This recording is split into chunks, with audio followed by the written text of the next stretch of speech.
Balake. Where is Balake at? My name's Blake. Do you want to go to war, Balake? I'm for real. Ron.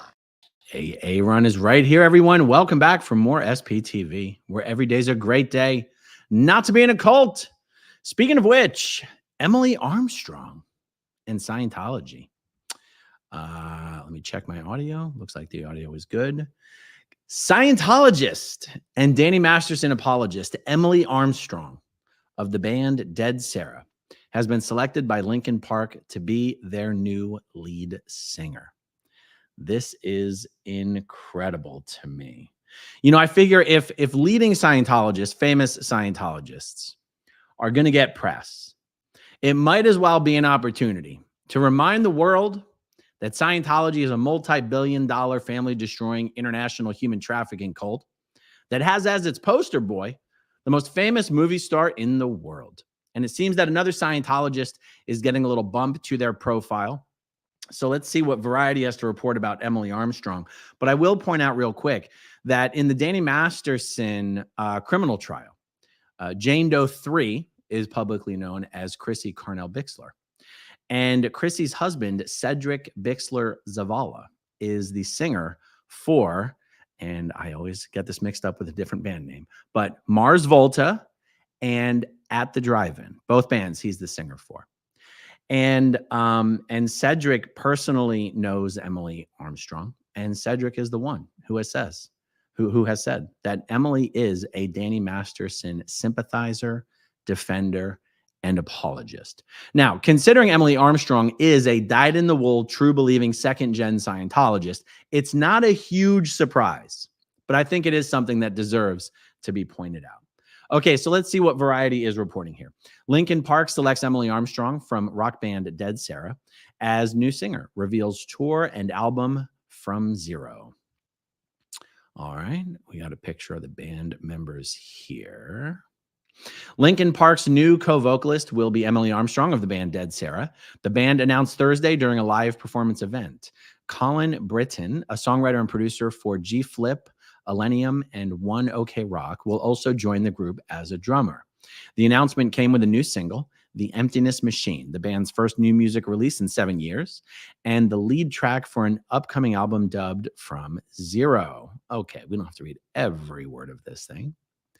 The group, which is composed of Mike Shinoda, Brad Delson, Phoenix, and Joe Hahn, along with its 2 new members, will also embark on a 6-date arena tour hitting LA, New York, Hamburg, London, Seoul, and Bogota.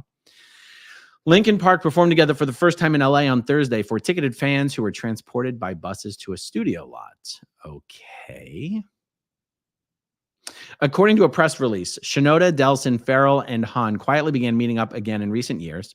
And rather than trying to restart the band, they worked with numerous musicians and found a special kinship with Emily Armstrong and Britton. About the new era, Shinoda said in a statement, "Before Linkin Park, our first band name was Zero. This album title refers to both this humble beginning and the journey we're currently undertaking. Sonically and emotionally, it's about past, present, and future, embracing our signature sound, but new and full of life. It was made with a deep appreciation for our new and longtime bandmates, our friends, our family, and our fans. We're proud of what Linkin Park has become over the years and excited about the journey ahead." Okay, let me see if there's any other mentions here about Emily specifically. Nope, and nope. Okay, so Emily Armstrong is not just someone who was born and raised in Scientology. Those of you out there who actually knew her personally can fact check me on this. But I am almost positive. God, I hope I'm not wrong. But I'm saying this from memory. I am almost positive that Emily Armstrong was actually one of the Sea Org cadets.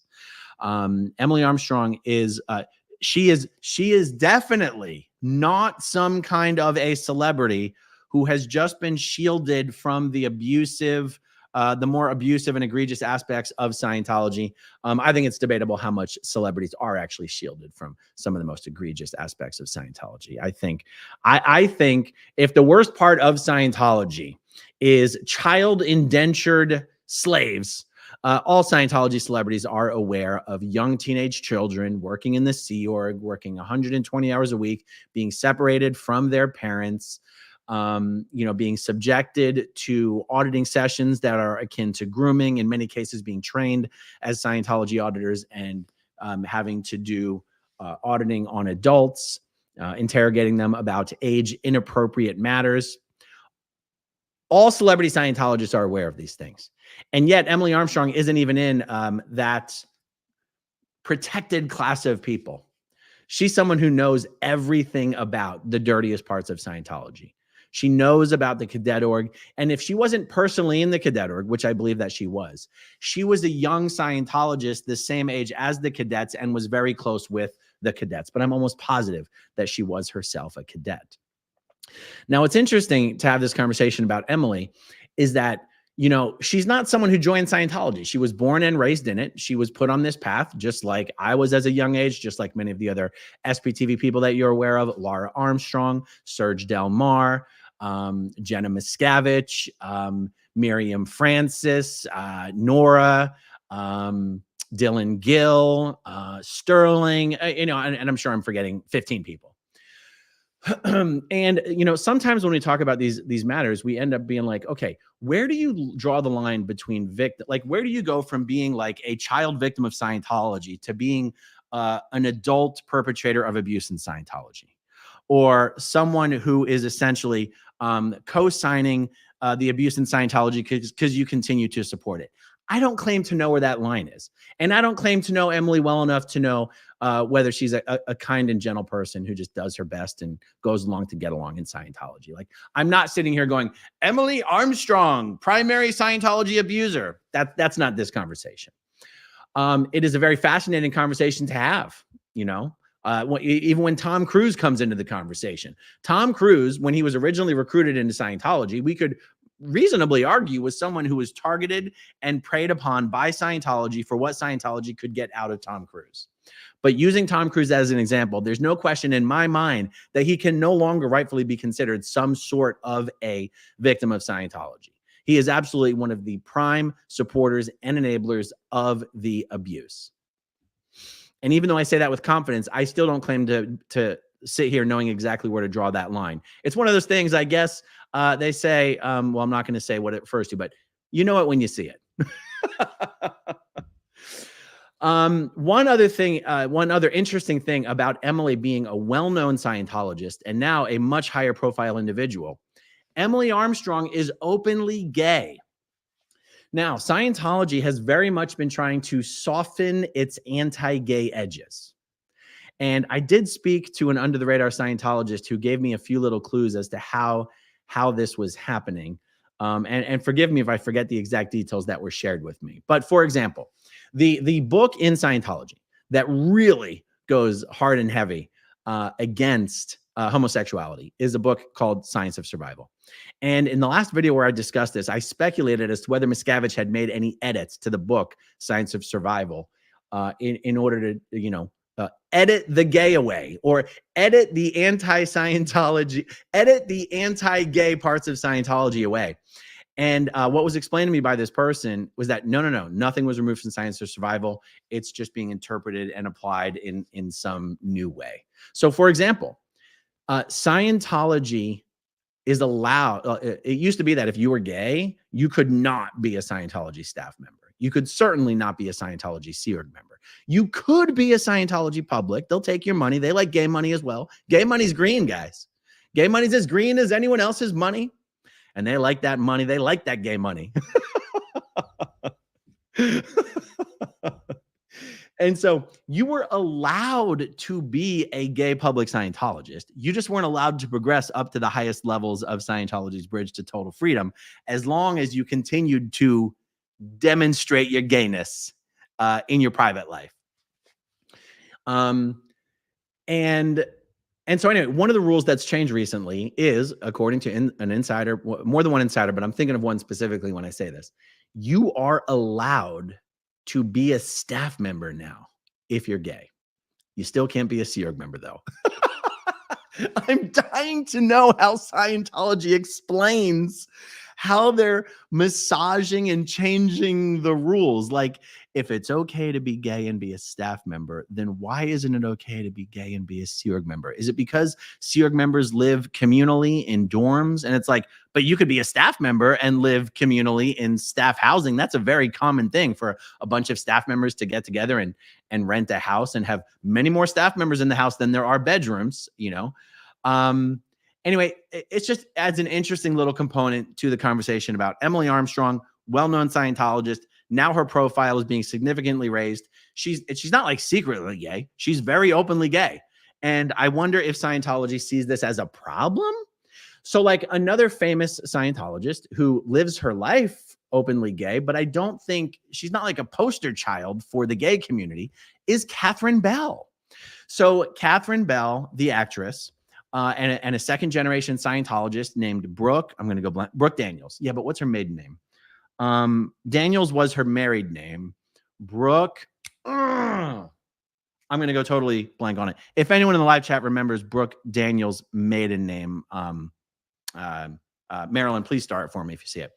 Brooke Daniels and Catherine Bell, two Scientologists, were married to Scientologist husbands.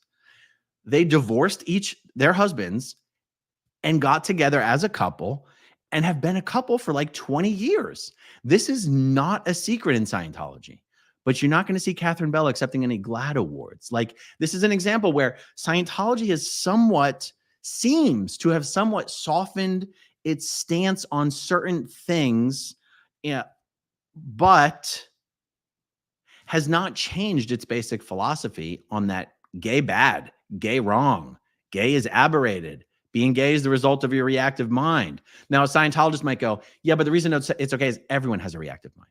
So the reactive mind is the cause of Brooke Jones. Thank you. Brooke Jones was her maiden name. Then it was Brooke Daniels because she was married to Adam Daniels. And then I don't know what she goes by now. The hell was I saying? I lost my train of thought there. Oh, yeah. They say being gay is a result of your reactive mind, but everything that's wrong with you is the result of your reactive mind. So it's not like it's uniquely bad that you're gay, but as long as you're still gay, it's clear that something in your reactive mind has not been resolved, or the body thetans that are attached to you that are making you gay because of their reactive minds have not been resolved, or your evil purposes on procreation have not been resolved. Anyway, I guess what I'm saying is Scientology is kind of moving its goalposts. And it's funny because these goalposts have been established by L. Ron Hubbard. So as David Miscavige tries to move these goalposts in order to become more socially acceptable, on some level, he has to explain to the population of Scientologists, as rapidly dwindling as it is, he somehow has to explain why it's okay for him to move L. Ron Hubbard's goalposts. And that's the explanation that I do not believe I have heard from any current under-the-radar Scientologists or any recently former Scientologists. So if you're out there and that's you, you're an under-the-radar Scientologist or a recently former Scientologist who can share with me, how is David Miscavige explaining to the people how he is moving L. Ron Hubbard's goalposts on what will and will not be allowed, as just far as the subject of, being a gay person, Okay, so that's Emily Armstrong. Let's see. Marilyn's in the back office helping me star some stuff. Thank you so much. Sea Org Rescue says, that bites. I'm boycotting. Yeah. Oh, that's the other reason why I really want to raise awareness of when high profile Scientologists are, it looks like they're about to get a whole lot more media. The entertainment media can be extremely helpful here. They can be extremely helpful. Someone like Emily, who is openly gay, if you're an entertainment journalist and you want to do a public service, just put your hands on the quotes from Science of Survival about anyone who's gay being at the emotional tone level, on L. Ron Hubbard's emotional tone scale, at the tone level of 1.1 covert hostility. And that L. Ron Hubbard says people who are at covert hostility on the tone scale are the most dangerous people in society, that it is people at this tone level that are basically the sole cause of the decline and perversion and degradation of society. And that if it were not for the current mores, the laws of the land, if all of these people could just be rounded up and quietly disposed of without sorrow, it would raise the emotional tone level of society. And that all gay people fall into that category. Yeah, it's pretty gross. So how can someone who is living publicly as a gay person support an organization that says this about people like her? I think it's a fair question to ask. So there we go. Okay, power lies to paralyze. I know we want to hate her, but she's really good. I gotta say, I don't want anyone to hate Emily Armstrong. I don't have any reason to believe that she's not anything but a wonderful person. I'm the first one to admit Scientologists on an individual level, on an individual basis, tend to be very good people. They believe that they are doing good. They believe that Scientology is the only hope for all humankind, not just on this planet, but in the entire galactic confederacy. Don't think about it too deeply. They got into Scientology because they thought it would actually help them and give them the tools to help others. All of us former Scientologists that you watch on YouTube and you're like, you guys are good people. We were still good people when we were in Scientology. And I tend to believe that if my friends who are still in Scientology knew what I now know, they would also be where I now am, which is out of Scientology. So don't hate her. And I don't hate her. I don't want anyone else to hate her. Maybe there's some way we can help her get out. That's really, that really would be the best outcome. Cassie says, shut up. I did not know she was a Scientologist. I love her voice. I got to say, I think any Scientologist my age who grew up in LA knows Emily Armstrong. She's a very well-known person in the world of Scientology. We got a dissenter. Sorry, I think she's an awful singer. She ruins Chester's memory. All right, all opinions welcome. I've never heard a song from Emily Armstrong. Oh, I'm remembering now. The person, he's still in Scientology. Brandon Orlando. Brandon Orlando is my former Sea Org friend who, as a cadet, grew up with Emily Armstrong. He was so proud that his old good friend Emily was becoming so successful. Emily's been a successful singer with Dead Sarah for a long time. I heard many years ago, I had heard a huge legendary band being interviewed and saying, who's the next big up and comer that isn't known as much as they should be? And the answer was Emily Armstrong, Dead Sarah. So she's been a success story. I mean, she's obviously a hugely talented individual. I personally have never heard one of her songs. But you don't achieve that level of success with no talent, not in that industry. Okay, let's see what else we got here. Saul Goodman. And how disrespectful to Chester to replace him with a child trafficking cult member. I understand the sentiment. And I guess you're talking about a member of a child trafficking cult, but I definitely don't. You would definitely never hear me utter the words that Emily Armstrong is involved in child trafficking, because I don't think that would be an accurate statement. I mean, it probably would even be accurate to say Emily was probably a victim of child trafficking if she was in fact in the cadet org, which I really hope someone can confirm for me before this stream is over, but we'll see. Randy Duffel, how much do you want to bet they're going to use Chester's death as a ruin to reg the rest of the band? Ooh, that rings so true. I feel that one. My God. All right, PTS for life. Jeff Beaumont in the house. It's disgusting news to hear that someone as amazing as Chester is being replaced with a Scientologist. Yeah, absolutely. Another way that the entertainment media can be of great help, especially since Emily has already been called out publicly by Cedric Bixler Zavala, a leading member of the music of the band music community. I mean, Cedric is famous as hell. And he's publicly called out Emily as a Danny Masterson sympathizer and apologist. If you're an entertainment reporter and you want to do something really awesome, and you have an opportunity to ask questions to any of these famous Scientologists, just ask them something about whether it is okay that Danny Masterson, a convicted serial rapist, is still a Scientologist in good standing. Now, I know it's been reported in some places that he's been kicked out, but that's been like one person said a secret to one person. There's been zero confirmation whatsoever. And I have many pieces of evidence that indicate Danny Masterson is still a Scientologist in good standing. I'll tell you, one of the things I was doing when I was going downtown Clearwater to protest at Flag, and I would get a chance to briefly interact with public Scientologists and SEERG members, all I would try to get them to say to me is, how did I ask them this question? First of all, I would comment to them if they thought it was okay that Danny Masterson's victims were declared suppressive for going to the police about Danny Masterson, but Danny Masterson himself wasn't declared suppressive for violently drugging and raping fellow Scientologist women. I could not get a single Scientologist to even say to me that Danny Masterson should be expelled from Scientology. And if, however, the right way to word this question is for a journalist, it would be, will you go on record saying that if Danny Masterson has not yet been expelled from Scientology for raping those Scientologist women, would you at least go on record and say, in your opinion, Danny Masterson, if he has not yet been expelled from Scientology, should be expelled from Scientology, and that you personally would be disgusted to find out that he has not been expelled from Scientology? I'm sure there's a very brief way to ask that question.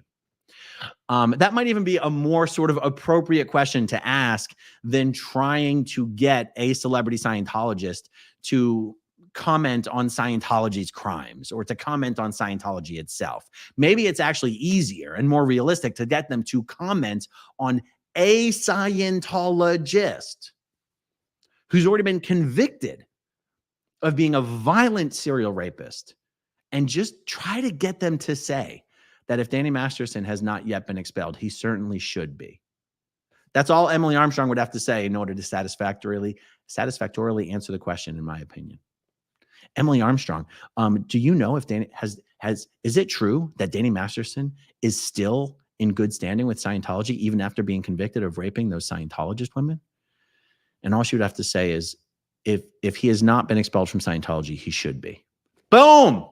Guys, that's all I was trying to get any Scientologist to say to me in my protest in downtown Clearwater. I couldn't get even one person to say it. All right, let's see. SP Pillow Talk. I thought Chester's family was supposed to approve of whoever takes his place. Wow. I mean, that'd be news to me. I don't know anything about Linkin Park. You'd think I would be with my age. You'd think I'd like be very familiar with them. I'm familiar with the songs that were popular in the 90s or early 2000s. But I actually had to Google like what exactly happened to Chester Bennington before I did this video. So like all that's above my pay grade completely. CC Shelby. So if you're in the celebrity world, that's the only way they won't crap on you for being gay. They'll still crap on you for being gay. They're just going to let you do it. Sci-Fi Bandit says this cult should be made illegal.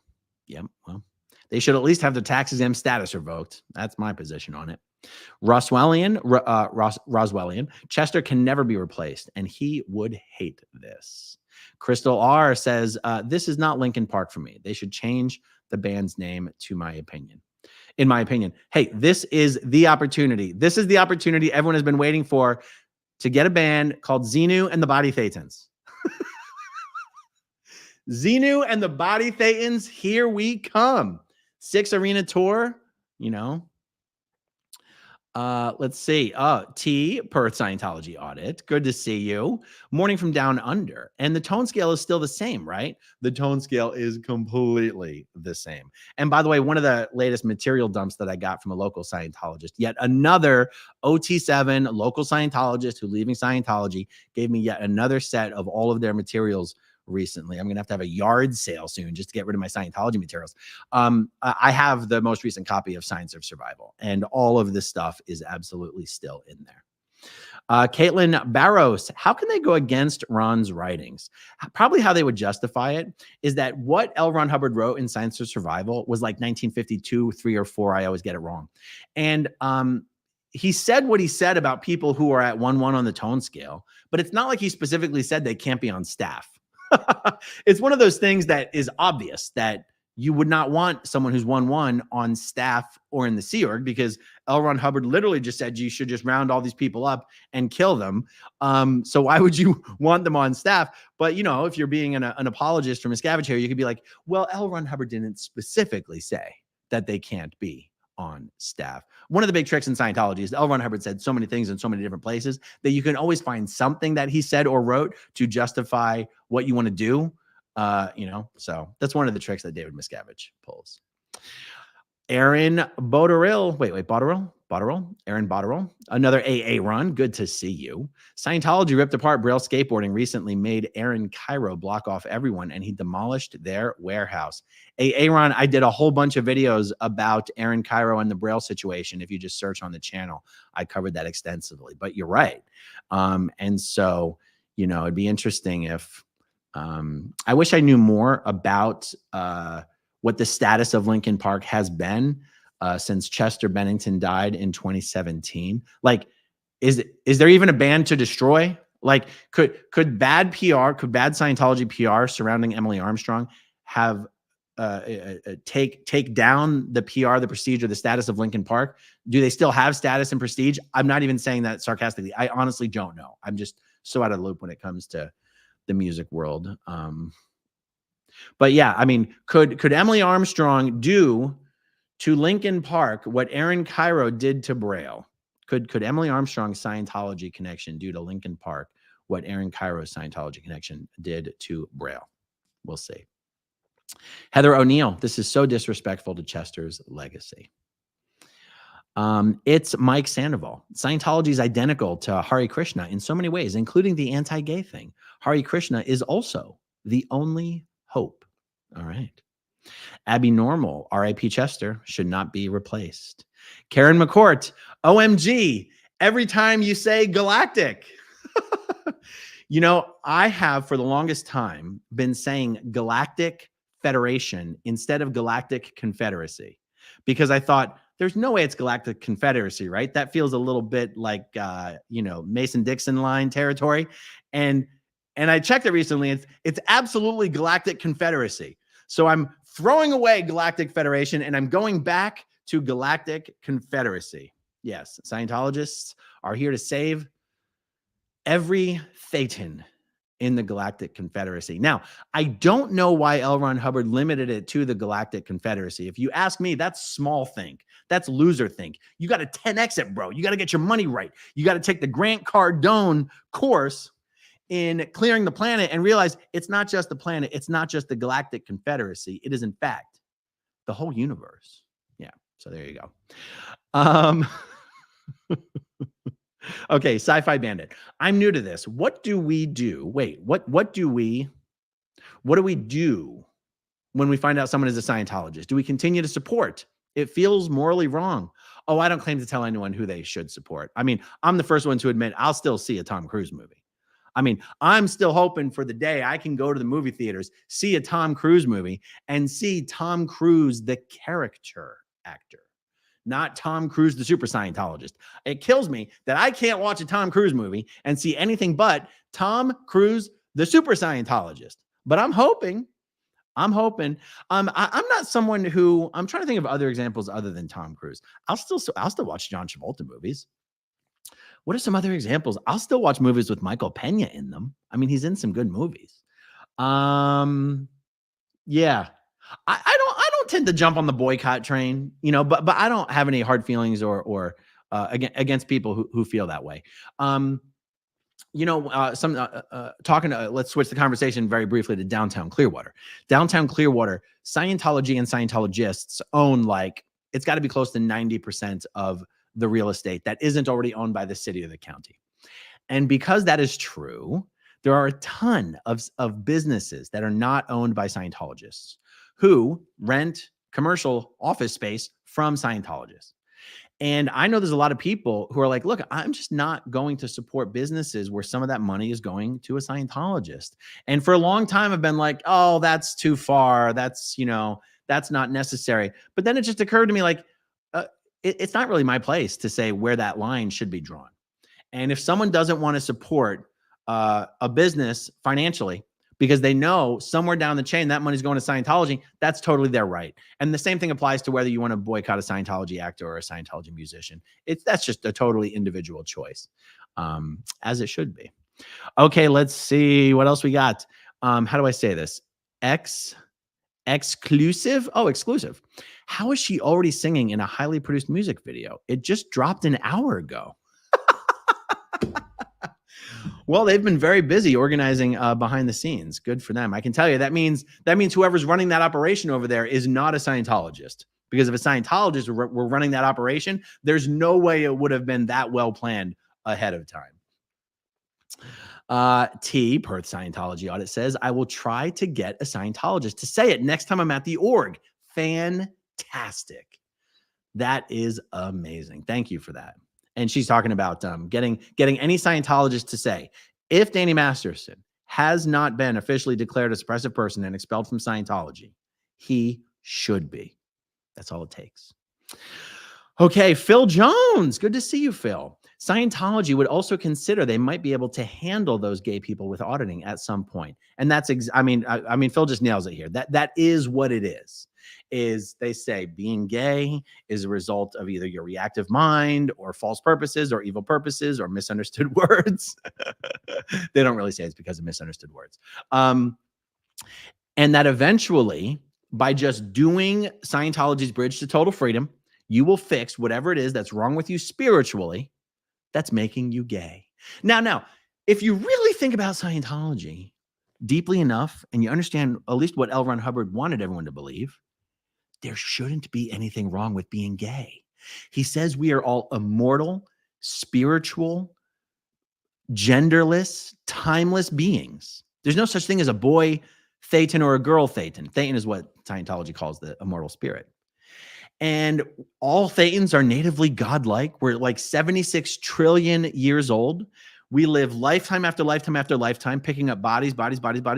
You pick up a boy body, next time girl body, next time boy body. Like there's no rules about always picking up the same gender body. And bodies are considered relatively meaningless. They're just called meat sacks. That's why when Scientologists talk about dying, they just said, drop your body. Scientologists don't really think of dying as dying because in order to die, the thing that would be alive would have to no longer be alive. But they said the body was never alive. You were just animating the body. You as the spirit, the Thetan is what is alive, and you never died. So that's why they don't use the word die. They don't say die. They say, my mom dropped her body, but it's okay. I'm in calm with her. I got her. She picked up a new body. She picked up a body in that family down the street. Adorable. Yeah. My mom's now in a little baby boy body. I can't wait till he grows up and we can talk about all the good times we had when he used to be my mom. And these are the same people that are like, but you can't be gay. It doesn't make any sense. I really think it just comes from the fact that Hubbard was about as bigoted and misogynist and racist as you would expect an old white guy born in the early 1900s to be. And that's not even to excuse it. That's just to call it as what it is. That's my opinion. He wasn't exactly a forward thinker. And he was really more of a salesman, a marketing guy, a con artist. Like I think at the time he thought he would put out whatever message he thought was going to sell the best. And at that time, saying gay was bad was the message that would sell the best. And if L. Ron Hubbard was born now and was creating Scientology now, he'd probably say something different because it was all kind of a lie to begin with. It was really a way to separate people from their money. All right, guys, that's what I got to say about Emily Armstrong. How great would it be if some journalists started asking Emily some questions about Scientology and she actually said, I'm glad you asked because I'm no longer a Scientologist. I'd be doing a whole other video, you guys, because that really is the best case scenario. More and more people leaving Scientology, saying F you to the little dictator, David Miscavige, thumbing their nose at Scientology's disconnection policies. If everyone left Scientology together, nobody would have to disconnect. That would be in a perfect world. All right, guys, thank you so much for hanging out with me. I really appreciate it, and I'll talk to you all soon. Okay, if you want to see my rock and roll songs, click right on this guitar. And if you want to see a different one of my videos,